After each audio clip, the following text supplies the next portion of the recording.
My name is Bryce Morita, and I feel like sometimes I forget to mention, for anyone who's here for the first time, that I am not the person who normally preaches. I just want that to be clear. So yes, don't judge the church by this, whatever happens here. But yeah, so it is summertime, and so that's part of why I'm up here. Is our staff are on vacations. One of those vacations is in fact a honeymoon, and so yeah, come on, pickerels. So yeah, it's been a particularly crazy summer for us. I haven't looked back to see if it's been the most crazy summer in the Morita household, but it's been a pretty crazy one since we did Tough Mudder in May, and since then it's been almost every weekend there's been stuff going on. We've gone on a trip to Hawaii, which again, Hawaii, it's beautiful, it's amazing, but it was super tiring. We have been involved with 2 weddings. We've had a number of folks come in from out of town. This is actually my 3rd time preaching this summer, which is unusual. Yeah.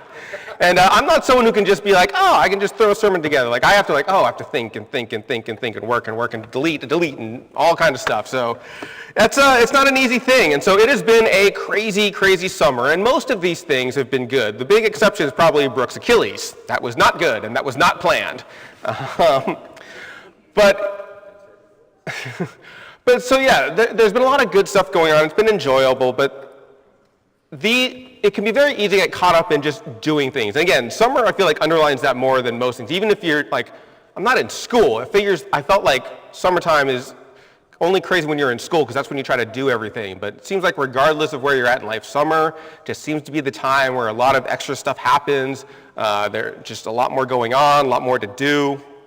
And it can be very easy to get overwhelmed and almost distracted by that. And I don't mean distraction in the classic sense, because I do get distracted very easily. I was diagnosed with ADD when I was in kindergarten. I think that was before they added the hyperactive to it, but if that had been around when I'd been diagnosed, I'm sure that would have been there too. But it's very easy for me to be distracted, like, I want to do this, but I want to do this, and I want to do this, and I want to see what's going on over there, and just all these things going on. And it can be very easy to get distracted. Again, especially when it's good things, we don't necessarily view them as distractions, because it's good things to do, whether we're helping people, we're getting things done. But for my purposes today, distractions are really anything that can take your focus off of God and off the finish line. And I very deliberately use that phrase, finish line, because it seems particularly appropriate this year. Between Tough Mudder, between Sweating for Souls, between 2 of our members doing Ironman and the Olympics, it just feels like that's an appropriate time to put that up, to use that phrase. And so the title of my lesson today is Photo Finish. Again, with the idea of the Olympics. All right, little peek behind the curtains. A lot of times when I have an image, I ask Riley to use a program to come up with I just give him give him a little bit of information, what my sermon's about, and he actually comes up with the image, which I really appreciate. But obviously he's on his honeymoon, so I didn't want to bother him with that. So I literally had to message my wife and group me and do like a meme to make this happen, because I'm just not very good with graphic design or anything like that. So that's how we got this. But yeah, so photo finish, it's, right? And so it's been a summer of races and competitions, and again, the Morita family summer of madness, nothing was, again, aside from the Achilles, nothing was really bad, but there was just a lot going on. It took a lot of effort, a lot of focus, a lot of planning.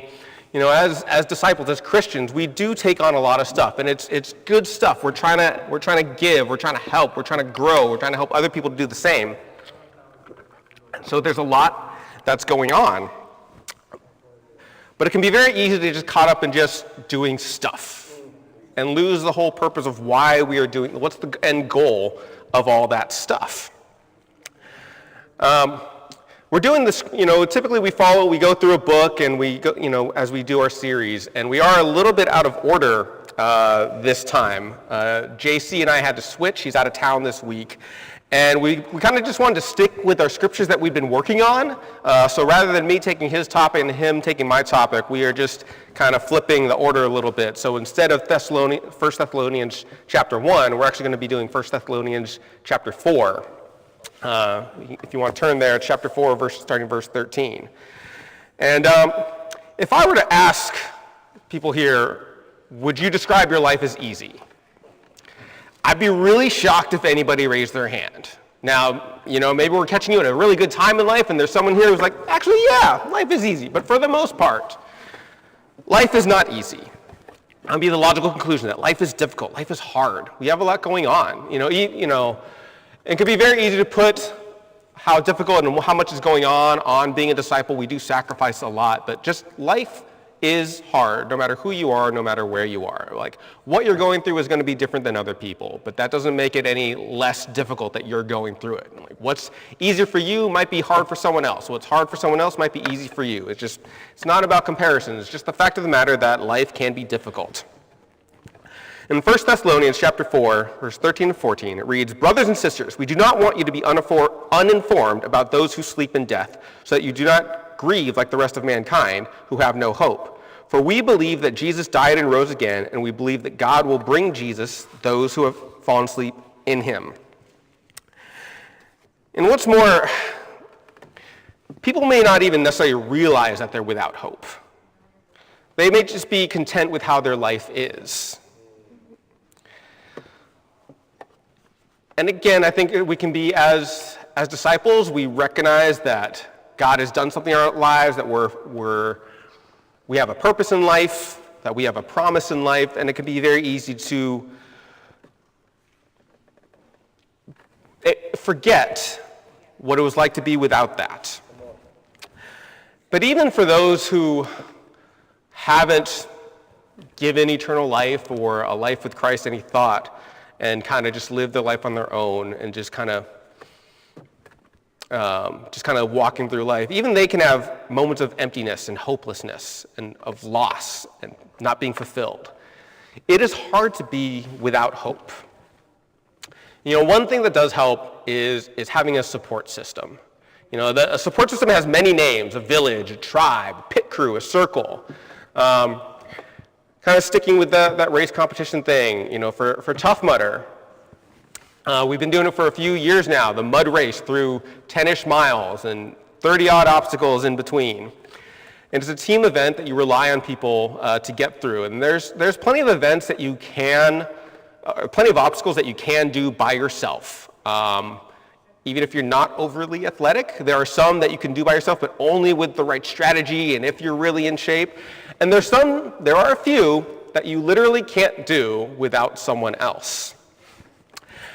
And in Tough Mudder, those obstacles are some combination of difficult and entertaining. Again, that kind of depends on your personality and how in shape you are. There's some obstacles that I really like. There's some obstacles that I hate. One of my favorites is a really easy one. I believe it's called Pitfall. And it's just, Kyle's laughing because he knows. It's just essentially like a ditch with multiple other ditches inside, but the whole thing is covered with water, so you don't know where those ditches are. And so the first year, I, like pretty much everyone else, I'm just sort of stumbling through and just trying to either walk slowly and feeling out, or just kind of running through and falling wherever you fall. But the second year, I was a swimmer growing up.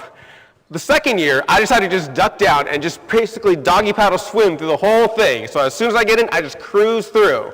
And it just turned it into a really easy obstacle. And then I get dirty and muddy, which is a huge part of why you do this event.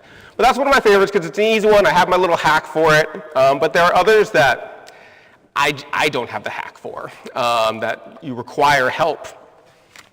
And so just like life, there are probably some challenges that you look forward to that kind of get you feeling pumped up again, kind of depending on your personality.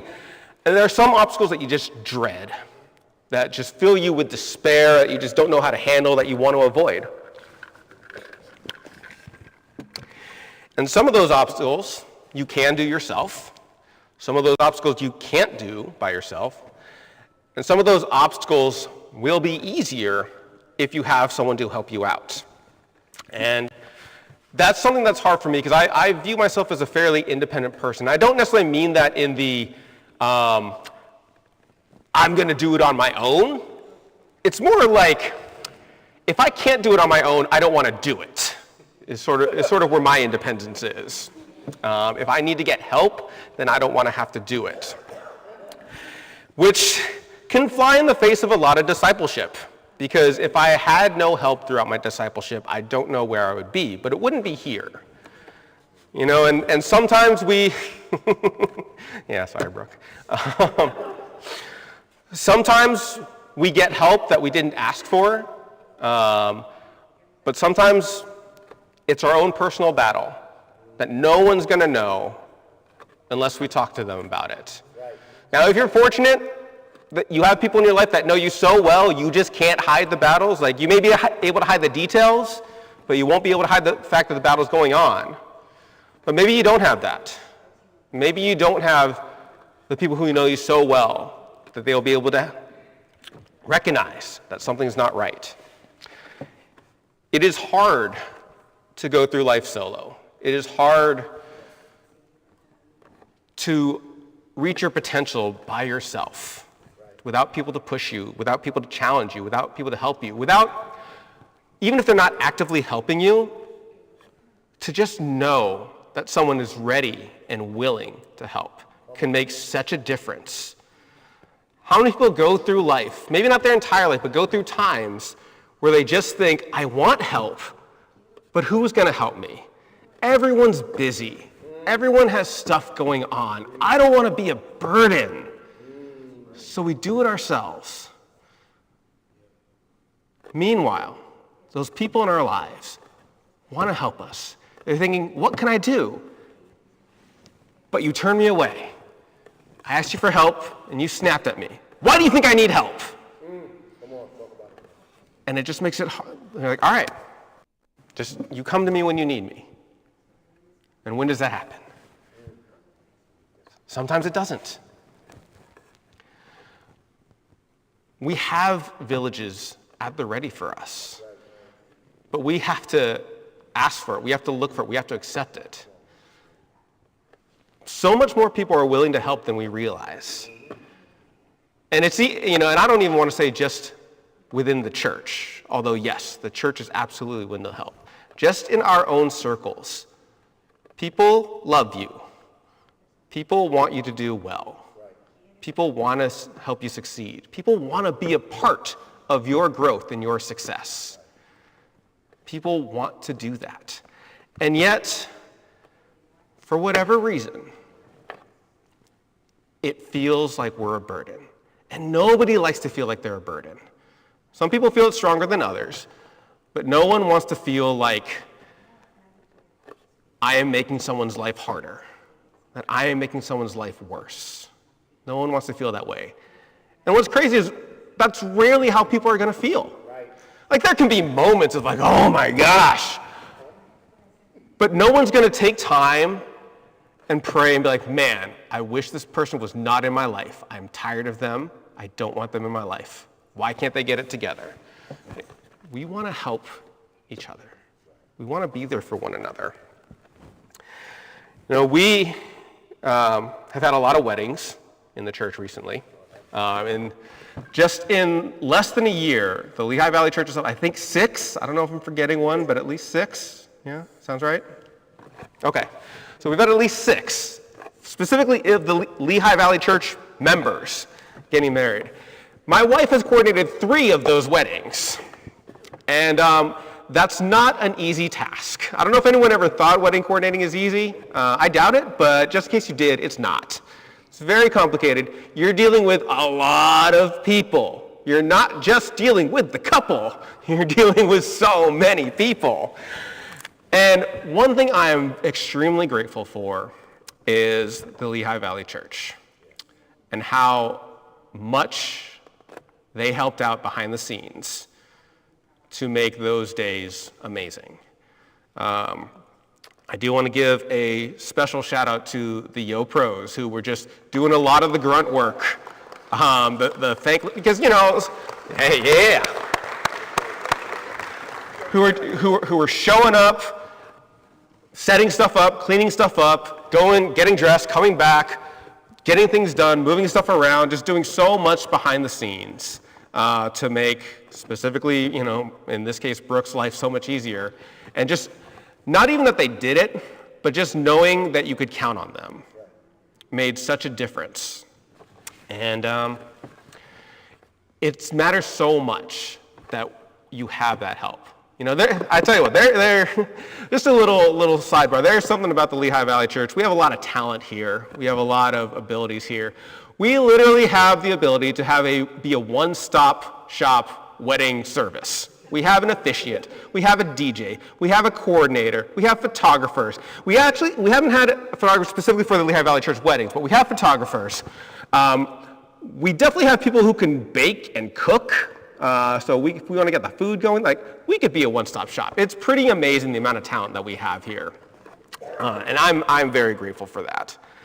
But just kind of getting back on track, having that village is so important. And again, it may not be the actual asking of support. It may just be knowing if I need something, someone will be there. I don't have to be strong all the time because somebody can be strong for me when I need to be weak. Continuing in 1 Thessalonians, actually chapter 5, starting in verse 1. It says, "Now brothers and sisters, about times and dates we do not need to write you, for you know very well the day of the Lord will come like a thief in the night. While people are saying peace and safety, destruction will come on them suddenly as labor pains on a pregnant woman, and they will not escape.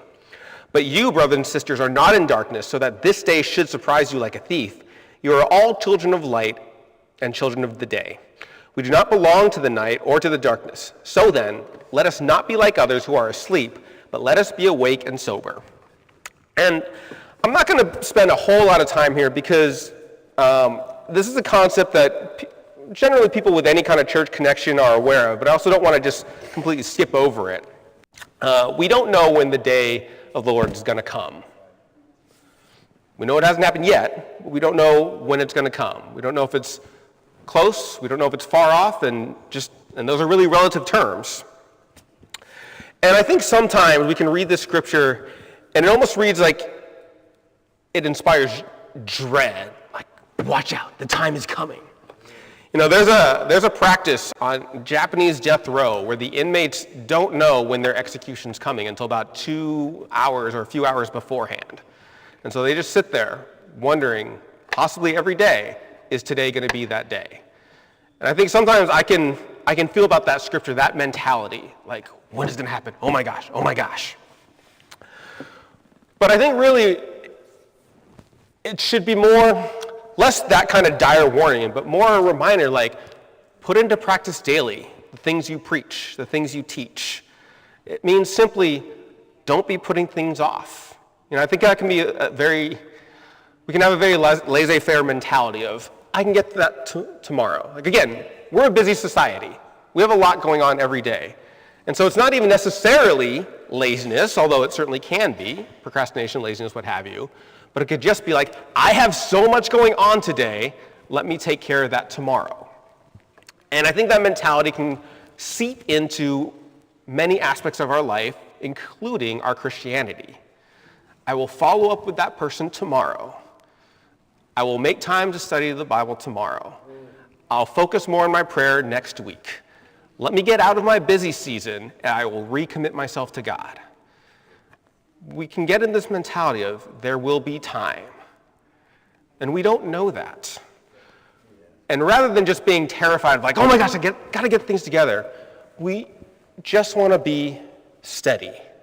You know, going back to races, I don't know if it's a fable or what you would call it, but the tortoise and the hare. The hare gets all crazy, going fast, gotta win, and then gets tired. And I'll take a nap. And the tortoise just keeps plodding along, and wins. And I think we can be like the hare. Just like, I have so much going on. I gotta do this, gotta take care of this, gotta win, gotta get it done. And sometimes we just need to take a step back and realize that there's not really, in the grand scheme of things, there's not really anything we're supposed to accomplish. We're just living for God. We're just living. There's not a quota of, I have to reach out to this many, like you can have a personal quota, but God's not keeping count of, I need to reach out to this many people, I need to pray for this long, I need to be this level of good. There's not a quota, we just need to be living. And it's important that we realize not to put off the important stuff. And part of that is going to be prioritizing what truly matters. what is truly important, both spiritually and just in life as a whole. What's really important? What's going to matter? Where are you having the most impact? This series has been about why we fall, what we do when we fall, and it's not about, I don't know if this is proper grammar, so I apologize. It's not about avoiding falling. It's about what you do when you fall, meaning you are going to fall. That is part of humanity, that is part of living.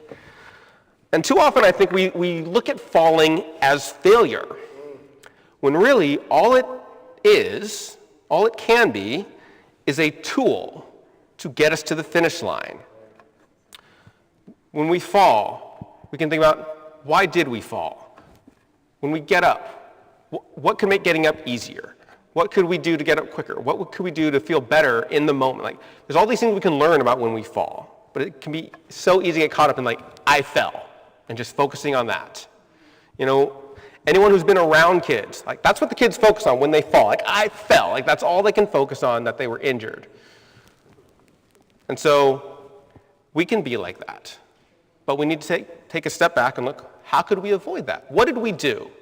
Was it unavoidable? And if it's unavoidable, how can we respond when it does happen? And death is the finish line, right? But I think for too many people, they view that finish line as the end of something good, rather than the beginning of the reward. And because of that, we get so caught up in looking at that, or they can get so caught up in looking at that finish line and be so focused on what is happening right now, and not realizing that's the reward. The life that we live, that journey, we should be embracing that. I think, again, back to Tough Mudder. I still am not super sure why I do it, because it's difficult, and I'm not jogging this is amazing. That's Kurt and Riley. That's them. But I keep doing it, and voluntarily. Paying money. Why, Kyle? Why? Why? Getting up early on a Saturday to go drive and run through a muddy field. But we do it, and listen, Kurt's not here. I don't know if he's going to watch this. It is kind of fun. It is actually kind of fun. I don't know. It's a weird kind of fun. Maybe it's something about suffering together, right? Hey, we're all in this together. You're hating life and you're hating life, but we're going to do it together. I don't know what it is, but there is some sort of secret enjoyment to it. But what is, without a doubt, enjoyable is crossing that finish line. And I think I've shared this before, but I will always remember that the first time I crossed the finish line, I actually began to cry. And I'm not a big crier, not intentionally necessarily, but it just isn't something that happens too often for me. But I got overwhelmed with emotion crossing that finish line, because I had just done something that I never thought was possible. And I think for that particular Tough Mudder, all I cared about was the finish line. But as I've continued to do them, I've enjoyed the race more and more. And I still am yearning for that finish line. One of the worst things in Tough Mudder is you come over a hill and you see Mudder Village, and you're like, oh, sweet, we're almost there. And then you realize that the path takes you another mile into the forest, and you're going to circle back. It's one of the worst feelings. But getting to that finish line still matters. Getting the pizza afterwards still important to me. But building those memories, getting through obstacles together, being able to help other people going through it for the first time, you see that look in their eye of what have I got myself into? And just being able to help them. There's something about enjoying being there and not just being, I can't wait till it's over. It's important to know where the finish line is, because that's what you're working towards. I think one of Kurt's stories after the last Tough Mudder was that group that got turned around and was walking back off the path, and that was actually the path they were supposed to go. So you want to know what the path is. You want to know where the finish line is. But you don't want to be so focused on that that's all that matters, that you'll do anything to get there. You want to enjoy what you've been given. You want to be able to get through those obstacles. And you don't want to just skip them. They're there for a reason. They're there for you to grow. Quick little story. In 2008, there was a University of Minnesota track and field, named Heather Dorniden. And she was running the 6,000 meter. And with 200 meters to go, I think it was essentially the last lap is what it looks like. And she's in the lead. She falls down and is left by the pack. I mean, it's not a huge race. I think there's only 4 people total. But she's leading them. She falls, and the other people go by her. And without missing a beat, she picks herself up and gets back to running. And little by little, and this is in one lap, little by little, she starts to catch up on them. She starts to gain, and she catches up to the pack. And in something just shy of a photo finish, she pulls ahead and wins. Now, people go back and forth like, was it falling that gave her the adrenaline to run to win? Like, would she have lost out if she hadn't fallen? And there's a lot of hypotheticals. But what we do know is she could have stayed on the ground. She could have been upset and furious that she lost herself first place. She could have run, but just what's the point? I already lost. And just could have run half-heartedly. But she picked herself up and immediately went back to what she was doing. She didn't lose hope. She didn't get in her own head. She just did what she knew what she needed to do. She just ran. We are going to fall. We need to be aware of that. And it's okay that we fall. Because we know we're going to. We know that happens to everyone. But what we need to do is be able to pick ourselves up. And once we're removed from that time, we can look back and think, what could I have done? What could I have done differently? Both to avoid falling, and even when I get back up, what could I have done differently? We need to have that village. We need to have that support. We're not going to get through this alone. Whether it's the people in this room, other people in your life, you have a support system of people that love you, that want to take care of you. Think about it. There are people that you love and want to take care of. Do they know that? Do they know that they can count on you? Do they know that they can reach out? Do they know that either they're not a burden or that they're a burden that you are willing to bear? And again, for yourselves, look to that finish line. Because there is a finish line. We are not running aimlessly. There is a finish line. And we are running that race. And what's tricky again, we know there's a finish line. We don't know where it is. So we need to stay in this race. It's going to get tiring. It's going to get hard. We may need to pace ourselves. We may stumble and fall and need to pick each other up. But we need to stay in the race. Continue to run. If Heather Dorniden had stopped running, she would not have finished her race. And in an interview she gave later, she said, I wasn't even trying to get first place. I just wanted to get my team a point. I didn't want to come away with 0. I wanted to at least get a point. She wasn't necessarily even trying to win. She just wanted to finish. There's no real competition between disciples. There's not going to be a first place, second place, third place. We're just trying to finish. We're trying to help each other finish. I'm going to close out in Philippians chapter 3, verse 13 and 14. Brothers and sisters, I do not consider myself yet to have taken hold of it, but one thing I do, forgetting what is behind and straining toward what is ahead, press on toward the goal to win the prize for which God has called me heavenward in Christ Jesus. To God be the glory. We're going to have worship come up for one final song.